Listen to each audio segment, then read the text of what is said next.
ഒരു പുതുമുഖ മോഡലിനെ വെച്ച് ഈ സ്റ്റോറി ചെയ്യാനായിരുന്നു എന്റെ ആഗ്രഹം. വളരെ ഇന്നസെന്റ് ലുക്കുള്ള ഒരു ആർട്ടിസ്റ്റ്. നമ്മുടെ ആ ദയാ സിദ്ധാർത്ഥിനൊക്കെ പോലെ തോന്നുന്ന ഒരു ചെറിയ മുഖം.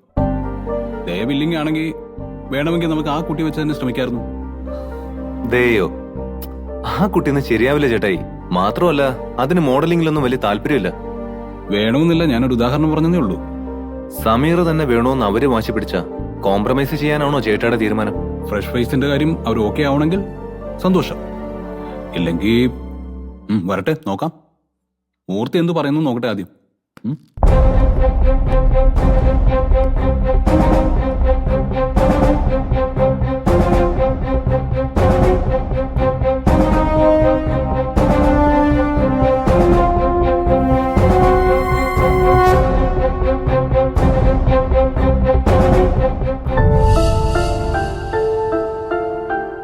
ഇനിയും നീ എല്ലാവരിൽ നിന്നും ഇത് മറച്ചു വെക്കുന്നത് എന്തിനു വേണ്ടിയാ?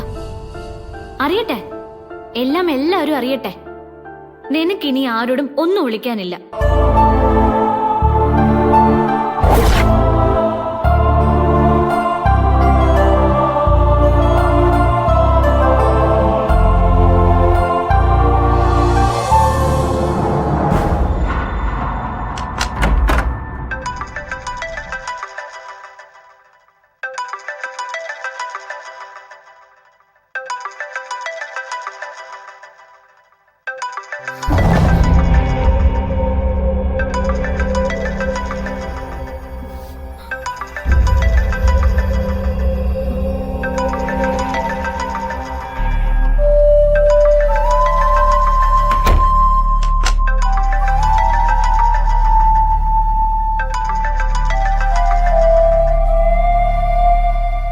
ഹലോ. അതെ, താൻ എവിടെ? വീട്ടിലാണോ? അതെ, സാറിന് ഞാൻ അങ്ങോട്ട് വിളിക്കാനിരിക്കായിരുന്നു. എന്താ ദയ? സാറ് തന്ന കാശിന് അച്ഛന്റെ കടം ഞാൻ വീട്ടിയ കാര്യം ഇവിടെ എല്ലാരും അറിഞ്ഞു. എനിക്ക് എവിടുന്ന ഇത്രയും കാശ് കിട്ടിയതെന്ന് അച്ഛൻ ചോദിക്കുന്നു. എന്നിട്ട് ദയ എന്ത് പറഞ്ഞു? പണം ഞാനാ തന്നെന്ന് പറഞ്ഞോ? ഇല്ല, ഇതുവരെ അതൊന്നും പറയാതെ ഞാൻ പിടിച്ചു നിൽക്കായിരുന്നു സാർ. പക്ഷെ ഇനിയും എനിക്കത് പറ്റില്ല. എല്ലാ കാര്യങ്ങളും ഞാൻ അച്ഛനോട് തുറന്നു പറയാൻ പോവാ. നോദയ, താൻ മണ്ടത്തരം കാണിക്കരുത്. ഇപ്പൊ ഞാൻ ആ തനിക്ക് ക്യാഷ് തന്ന് സഹായിച്ചെന്ന് ആരും അറിയാൻ പാടില്ല, പ്രത്യേകിച്ചും തന്റെ വീട്ടുകാർ. പക്ഷെ സർ, ഇനിയും എന്റെ വീട്ടുകാരെ സങ്കടപ്പെടുത്താൻ എനിക്ക് വയ്യ. ഇത്രയും കാശ് എനിക്ക് എവിടുന്ന് കിട്ടിയെന്ന സംശയത്തിലാണ് എല്ലാരും. അവരോട് എനിക്ക് നീ സത്യം തുറന്നു പറഞ്ഞേ പറ്റൂ സർ. നോദയ, ഞാൻ പറയുന്ന അനുസരിക്ക്. ഇപ്പൊ ആ പണത്തിന്റെ സോഴ്സ് ആരാണെന്നും എവിടുന്നാണെന്നും ആരോടും ഷെയർ ചെയ്യരുത്. അത് പുറത്തായാൽ പിന്നെ തനിക്കും തന്റെ ചേച്ചിക്കും ഒരിക്കലും ഡ്രീംസിൽ ജോലി ചെയ്യാൻ പറ്റിയെന്ന് വരില്ല. അതെന്താ സർ അങ്ങനെ? ഞാനത് മോഷ്ടിച്ച പണമൊന്നല്ലല്ലോ, സാർ എന്നെ സഹായിച്ചതല്ലേ. ദേ നോക്കുതയാ, ഇതൊരു തർക്കത്തിന് പറ്റിയ സമയമല്ല. ഇപ്പൊ താൻ ഞാൻ പറയുന്ന അനുസരിക്ക്. ബാക്കിയൊക്കെ നാളെ ഓഫീസിൽ വന്നിട്ട് സംസാരിക്കാം. ആ പിന്നെ ഞാൻ ഇപ്പൊ വിളിച്ചത് മറ്റൊരു കാര്യം പറയാനാ. പുതിയ പ്രോജക്റ്റിൽ ദയെ മോഡലാക്കാനുള്ള ഒരു ശ്രമം ചേട്ടായുടെ ഭാഗത്ത് നിന്ന് നടക്കുന്നുണ്ട്. അങ്ങനൊരു പ്രപ്പോസൽ ചേട്ടായി തന്റെ മുന്നിൽ വെക്കുകയാണെങ്കിൽ അത് ഒരിക്കലും താൻ അക്സെപ്റ്റ് ചെയ്യരുത്. ഒരിക്കലും മോഡലാകാൻ പറ്റില്ലെന്ന് താൻ തീർത്ത് പറഞ്ഞേക്കണം, കേട്ടല്ലോ? ഞാൻ പറഞ്ഞ ദയക്ക് മനസ്സിലായില്ലേ? മനസ്സിലായി സർ. അപ്പൊ ഓക്കെ, നാളെ കാണാം. പിന്നെ ഞാൻ മുന്നേ പറഞ്ഞ കാര്യം മറക്കണ്ട. തൽക്കാലം താൻ ആരോടും ഒന്നും പറയുന്നില്ല. പറഞ്ഞാൽ സംഭവിക്കാൻ പോകുന്ന എന്താണെന്ന് നന്നായിട്ട് ഓർമ്മ വേണം, ഓക്കെ?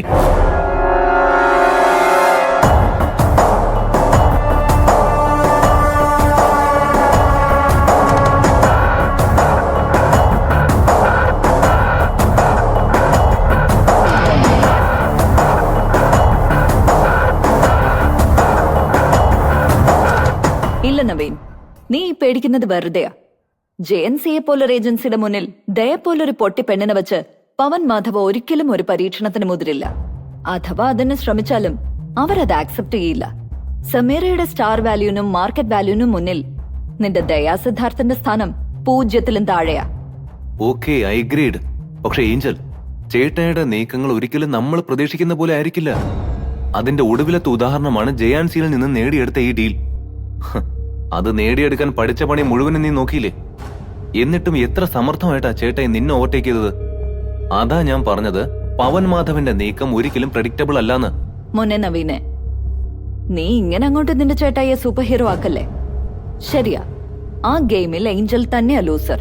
പക്ഷേ അതൊരിക്കലും ഏഞ്ചലിന്റെ പിടിപ്പുകേട് ഉണ്ടായിരുന്നില്ല, വിശ്വസിച്ചൊപ്പം കൂടിയവരുടെ കഴിവുകേട്. അങ്ങനൊരു ചതി ഞാൻ ഒട്ടും പ്രതീക്ഷിച്ചില്ല. Stop it Angel. നീ എന്താ പറഞ്ഞ? ഞാൻ നിന്നെ ചതിച്ചെന്നോ? How dare you? ചതിക്കാനായിരുന്നെങ്കിൽ സ്വന്തം കുടുംബത്തെ സ്ഥാപനത്തെ ഒറ്റുകൊടുത്ത് ഞാൻ ഇപ്പോഴും നിന്റെ കൂടെ ഇവിടെ ഇങ്ങനെ നിൽക്കുമായിരുന്നില്ല. Don't you know that?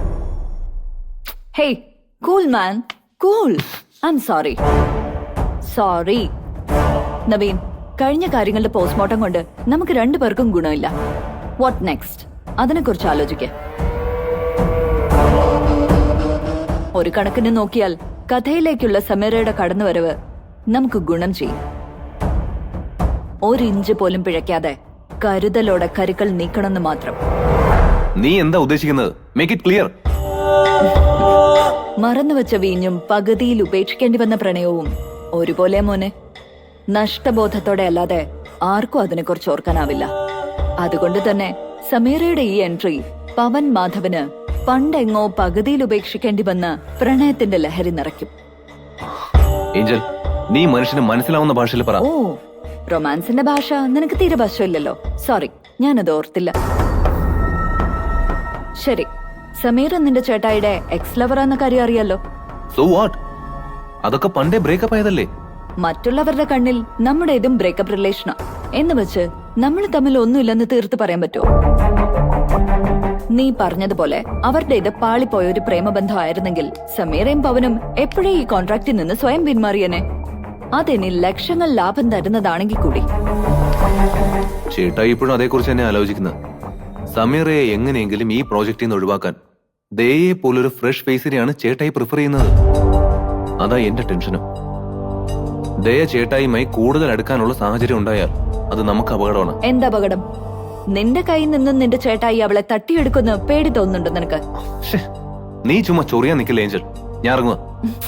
നീ അങ്ങനെ അങ്ങ് സീരിയസ് ആവില്ല സാറേ, ഞാനൊന്ന് തമാശിച്ചതല്ലേ. അത് തമാശയാണെന്ന് മറ്റുള്ളവർക്ക് കൂടി തോന്നണം. Angel, come to the point. നീ അത് പറ.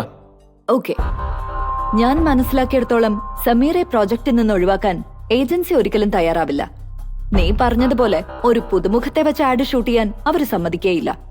അപ്പൊ പിന്നെ നിന്റെ ചേട്ടായിയുടെ മുന്നിൽ രണ്ട് വഴികളേ ഉള്ളൂ.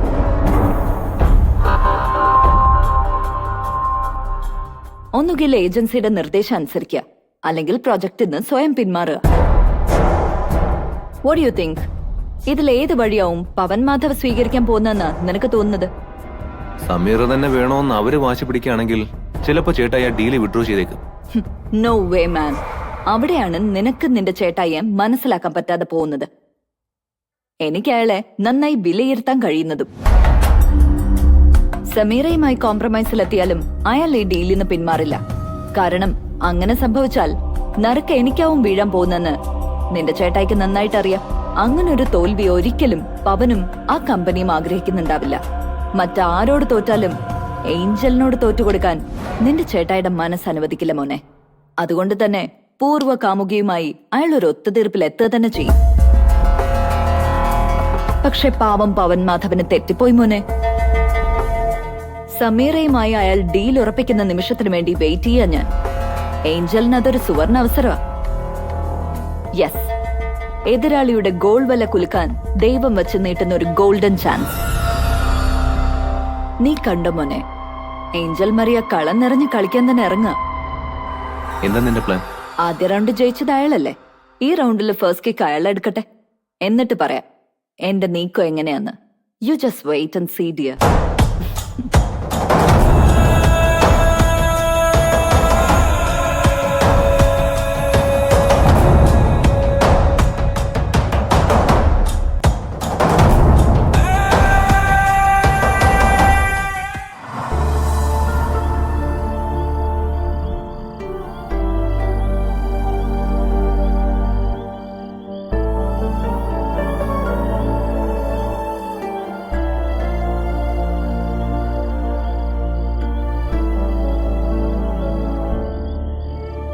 എന്താ ആലോചിക്കുന്നത്?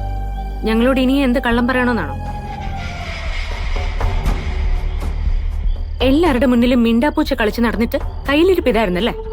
നിനക്ക് എങ്ങനെ തോന്നിയടി ഞങ്ങളോട് ഇങ്ങനെയൊക്കെ ചെയ്യാൻ? എന്താടി ചോദിച്ചത് കേട്ടില്ലേ? അതോ തല്ലിക്കൊന്നാലും ഞങ്ങളോട് സത്യം പറയില്ലെന്നാണോ? എന്താ നിന്റെ ഉദ്ദേശം? അവിടെ നിൽക്ക.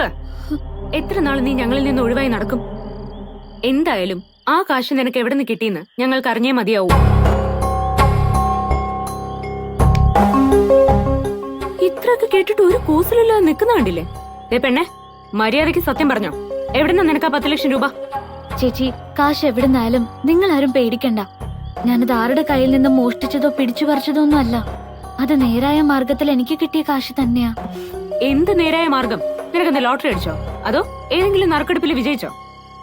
രണ്ടും അല്ല, അല്ലാതെ കിട്ടിയ കാശ. അല്ലാതെ എങ്ങനെ? അതാ ഞങ്ങൾക്ക് അറിയേണ്ടത്. നേരായ വഴിയിൽ കിട്ടിയ കാശാണെങ്കിൽ അതെങ്ങനെ കിട്ടിയെന്ന് നിനക്ക് പറഞ്ഞാലെന്താ?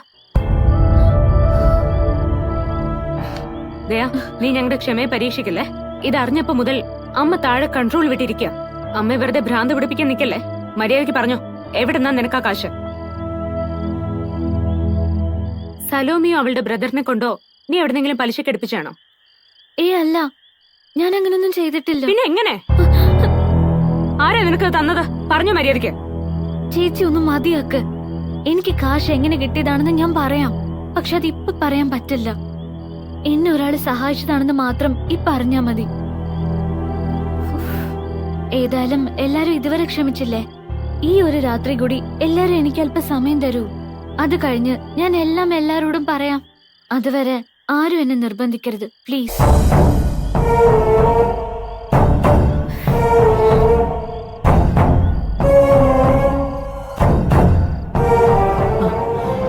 എന്തായി മോളെ, അവളെന്തെങ്കിലും പറഞ്ഞോ?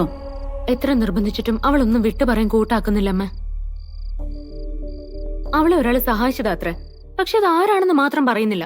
പിന്നെ പറയാന്ന് പറഞ്ഞ് ഒഴിഞ്ഞു മാറുക.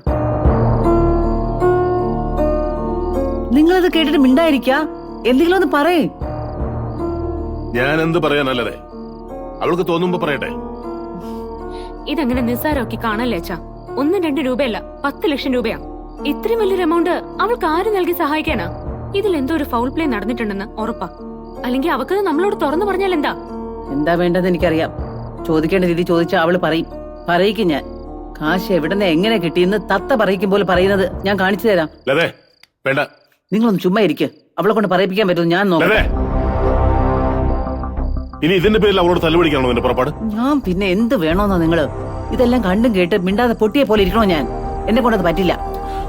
തൽക്കാലം നമ്മൾ കുറച്ച് ക്ഷമ കാണിച്ച് പറ്റൂലതേ. തല്ലിയും ഭീഷണിപ്പെടുത്തി പറയിപ്പിക്കാൻ നോക്കിയാ അവള് സത്യം പറയണമെന്നില്ലല്ലോ. ആരുടെയും നിർബന്ധമില്ലാതെ തന്നെ കാശ് എവിടെന്നാ കിട്ടിയെന്ന് പറയാൻ അവള് സമ്മതിച്ചല്ലോ. നമ്മള് കുറച്ച് സാവകാശം കൊടുക്ക്. മനസ്സൊന്ന് ശാന്തമാകുമ്പോ അവള് തന്നെ നമ്മളോട് പറയാതിരിക്കില്ല. എനിക്കൊരു ഐഡിയ തോന്നുന്നു അച്ഛാ. ദയ ലോനച്ചിന് കൊടുത്ത ചെക്ക് ആരുടെ പേരിലുള്ളതാന്ന് അയാൾക്ക് അറിയാതിരിക്കില്ലല്ലോ. ആ ചെക്ക് ആരുടേതാന്നറിഞ്ഞ പണത്തിന്റെ സോഴ്സ് നമുക്ക് കണ്ടെത്താവുന്നല്ലേ ഉള്ളൂ. ആ വഴിയൊക്കെ ഞാൻ ആലോചിച്ചു നമ്മളെ. പക്ഷേ ആ ലോനച്ചനോട് നമ്മളത് ചോദിച്ചാൽ അയാൾക്ക് സംശയാവില്ലേ? എന്തുകൊണ്ട് ദൈ ഇപ്പോഴും നമ്മളോട് ഇതിനെ കുറിച്ച് പറയാതിരിക്കുന്നു? അത് മതി അയാൾ കുറെ വൃത്തികെട്ട കഥകൾ പടച്ചുണ്ടാക്കാൻ. എന്തിനാ നമ്മളായിട്ട് അതിന്റെ അവസരം ഉണ്ടാക്കുന്നേ? ശരിയാ, അത് വേണ്ട മോളെ. അടിക്കാൻ നിൽക്കണവന്റെ കയ്യിൽ നമ്മളായിട്ട് എന്തിനാ വടിവെട്ടി കൊടുക്കുന്നേ? വേണ്ട, അയാളോടൊന്നും ചോദിക്കണ്ട. ഈശ്വര, ഇപ്പൊ എന്താ ഒരു വഴി? വഴി ഇതേ ഉള്ളൂല്ലേ? ദയായിട്ട് പറയുന്നത് വരെ കാത്തിരിക്കാം.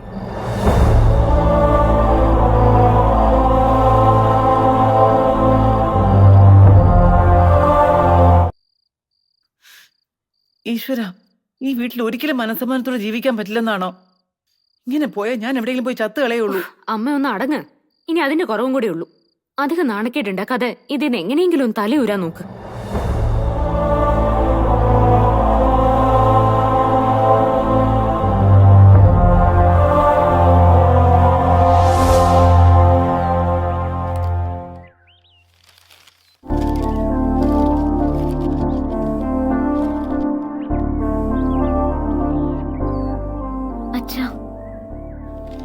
അച്ഛൻ എന്നോട് പിണക്കാണോ? അമ്മയും ചേച്ചിയും ഒന്നും എന്നോട് മിണ്ടുന്നതേ ഇല്ല. എനിക്ക് ആരോടും ഒരു പിണക്കുമില്ല. പിന്നെ അമ്മയും ചേച്ചിയുടെ കാര്യം അവര് പിണങ്ങിയിരിക്കുന്നതിൽ അവർ കുറ്റം പറയാൻ പറ്റില്ലല്ലോ. ശരിയാ അച്ഛാ, എല്ലാം എന്റെ തെറ്റ് തന്നെയാ. നിങ്ങളുടെ സ്ഥാനത്ത് ഞാനായിരുന്നെങ്കിലും ഇങ്ങനെയൊക്കെ തന്നെയാവും പെരുമാറുന്നത്. ഞാൻ അച്ഛനോടൊരു കാര്യം പറഞ്ഞോട്ടെ? എന്താ? ഞാൻ പറയുന്നത് അച്ഛൻ സമാധാനത്തോടെ കേൾക്കണം. ആ ലോനച്ഛന്റെ കടം വീട്ടിയത് നിങ്ങളിൽ നിന്നെല്ലാം ഞാൻ മറച്ചു വെച്ചു എന്നുള്ളത് തെറ്റ് തന്നെയാ, സമ്മതിക്കുന്നു. പക്ഷേ എനിക്ക് അങ്ങനെ ചെയ്യേണ്ടി വന്നത് നിങ്ങൾ കരുതുന്നത് പോലെ ഞാൻ തെറ്റായ രീതിയിൽ ആ പണം സംഘടിപ്പിച്ചതുകൊണ്ടല്ല. എന്ന് നീ മാത്രം പറഞ്ഞാ പോരല്ലോ, അത് ഞങ്ങൾ കൂടി ബോധ്യമാണ്ടേ? അച്ഛാ, തെറ്റായ രീതിയിൽ പണം സമ്പാദിക്കുന്ന ഒരാളാണ് അച്ഛന്റെ ഈ മോളെന്ന് അച്ഛന് തോന്നുന്നുണ്ടോ? പറ. മറ്റാരെന്നെ കുറിച്ച് എന്ത് കരുതിയാലും അച്ഛൻ അങ്ങനെ ചെയ്യില്ലെന്ന് എനിക്ക് ഉറപ്പുണ്ട്. പിന്നെ ആ പണം എങ്ങനെ കിട്ടിയതാണെന്ന് നിനക്ക് ഞങ്ങളോട് പറഞ്ഞാലെന്താ? പറയില്ലെന്ന് ഞാൻ പറഞ്ഞില്ലല്ലോ അച്ഛാ. ആ പണം തന്ന് ഒരാൾ എന്നെ സഹായിച്ചതാ. ആ ആൾ ആരാണെന്നും ഏത് സാഹചര്യത്തിലാ എനിക്കത് വാങ്ങേണ്ടി വന്നതെന്നും ഞാൻ എല്ലാരോടും പറയാം. പക്ഷെ എനിക്കതിന് കുറച്ച് സമയം കൂടി തരണം. ആ സഹായം ഞാൻ സ്വീകരിക്കുമ്പോ എന്റെ മുമ്പിൽ ഒറ്റ ഉദ്ദേശം ഉണ്ടായിരുന്നുള്ളൂ. ലോനച്ഛന്റെ ഏർപ്പാട് വേഗം തീർത്ത് അച്ഛനെ ആ കടത്തിൽ നിന്നും രക്ഷപ്പെടുത്തുക. ബാങ്കിലെ കടം കുറേശ്ശെയായി എനിക്ക് തീർത്തെടുക്കാവുന്നതേ ഉള്ളൂ എന്ന് എനിക്ക് നല്ല വിശ്വാസമുണ്ട്. പക്ഷെ അതിനിടയില് ഞങ്ങളോടൊന്നും ആലോചിക്കാതെ അച്ഛൻ ആ കട വിറ്റുകളയെന്ന് ഞാൻ ഒട്ടും പ്രതീക്ഷിച്ചില്ല. ആ സ്ഥലത്തിനോടും കടയോടും അച്ഛനുള്ള സെന്റിമെന്റ്സ് എനിക്ക് നന്നായിട്ട് അറിയാം. അതൊരിക്കലും നഷ്ടപ്പെടാതിരിക്കാൻ വേണ്ടിയാ ഞാൻ ഇങ്ങനൊരു സാഹസം കാണിച്ചത്. എന്നിട്ടും അച്ഛാ, ഞാനൊരു വഴി പറഞ്ഞ അച്ഛൻ അതൊന്ന് ശ്രമിച്ചു നോക്കോ? എന്ത് വഴി? എന്ത് വില കൊടുത്തും ആ ഷോപ്പും സ്ഥലവും നമുക്ക് തിരിച്ചു പിടിക്കണം അച്ഛാ. ആ പണം അമ്പിളി അമ്മയ്ക്ക് കൊടുത്തിട്ട് അത് തിരിച്ചെഴുതിച്ചൂടെ നമുക്ക്? അതൊന്നും ഇനി നടക്കുമെന്ന് തോന്നുന്നില്ല. അങ്ങനെ പറയല്ലേ അച്ഛാ. ഒന്ന് ശ്രമിച്ചു നോക്കുന്നതിൽ എന്താ കുഴപ്പം? അവര് നമുക്ക് തരുന്ന കാശ് തിരിച്ചു കൊടുത്താ ചിലപ്പോ അമ്പിളി അമ്മ അതിന് തയ്യാറായെങ്കിലോ? അവരങ്ങനെ ചെയ്യുമെന്ന് എനിക്ക് തോന്നുന്നില്ല. അല്ലെങ്കിലും ഇനി അതിനെക്കുറിച്ച് ആലോചിക്കാതിരിക്കുന്നതാണ് നല്ലത്. ആലോചിക്കണം അച്ഛാ, പ്ലീസ്. അല്ലെങ്കിൽ ഞാൻ ഈ കഷ്ടപ്പെട്ടതൊക്കെ വെറുതെ ആവും. അച്ഛൻ ബഷീർ അങ്കിളിനോടൊന്ന് സംസാരിച്ചു നോക്ക്. കുറച്ച് കാശ് അധികമായാലും വേണ്ടില്ല. ആ കടയും സ്ഥലവും നമുക്ക് തിരിച്ചു പിടിക്കണം അച്ഛാ. അതെന്റെ ആഗ്രഹം. അച്ഛൻ ഒന്ന് ശ്രമിച്ചു നോക്ക്.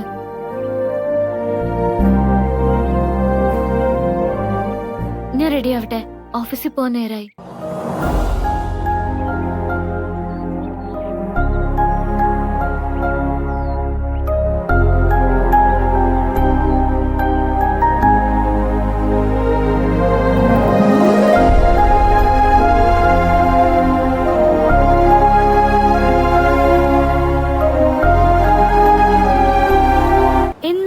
കർത്താവേ, 10 ലക്ഷം രൂപയെന്ന് വെള്ള പേപ്പറിൽ എഴുതി കാണിച്ചാ പോലും ഞാനാണെങ്കിൽ തല കറങ്ങി വീണേനെ.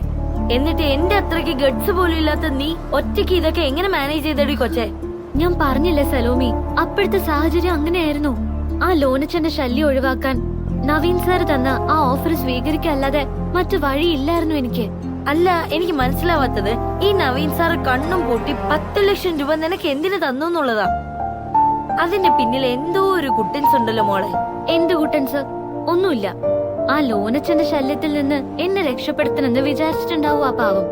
അയാളെ പോലൊരു ബോറൻ അവിടെ വന്ന് ഷോ കാണിച്ചാൽ അതിന്റെ നാണക്കേട് കമ്പനിക്ക് കൂടിയല്ലേ, അതുകൊണ്ടാവും.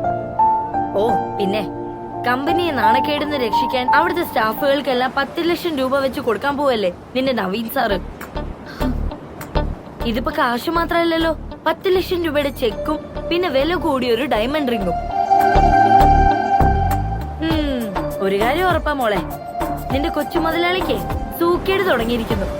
സൂക്കേടോ? എന്ത് സൂക്കേട്? ഇഷ്കിന്റെ സൂക്കേട്. പച്ച മലയാളത്തിൽ പ്രേമം എന്നും തമിഴിൽ കാതൽ എന്നും ഇംഗ്ലീഷിൽ ലവ് എന്നൊക്കെ ഈ സൂക്കേടിനെ വിളിക്കും. ഒരുതരം ഞരമ്പ് രോഗ. ഹൃദയത്തിന്റെ ഞരമ്പുകളിലാണ് ഇത് സാധാരണയായി കണ്ടുവരാറ്. എടി കൊച്ചെ, അവസാനം എന്റെ കൊച്ചു മുതലാളി എന്ന് പറഞ്ഞ് ഈ കടാപ്പുറത്തു കൂടെ പാട്ടുപാടി നടക്കുന്നത് കാണേണ്ടി വരൂ എനിക്ക്. നീ ഒന്ന് പോകുന്നുണ്ടോ? മനുഷ്യൻ ഇവിടെ ഭ്രാന്ത് പിടിച്ചിരിക്കുമ്പോഴാ അവളുടെ ഒരു ഓഞ്ഞ തമാശ. ഈ കുരുക്കിൽ നിന്നൊന്ന് രക്ഷപ്പെടാൻ നീ ഒരു വഴി പറഞ്ഞതാ സലോമി.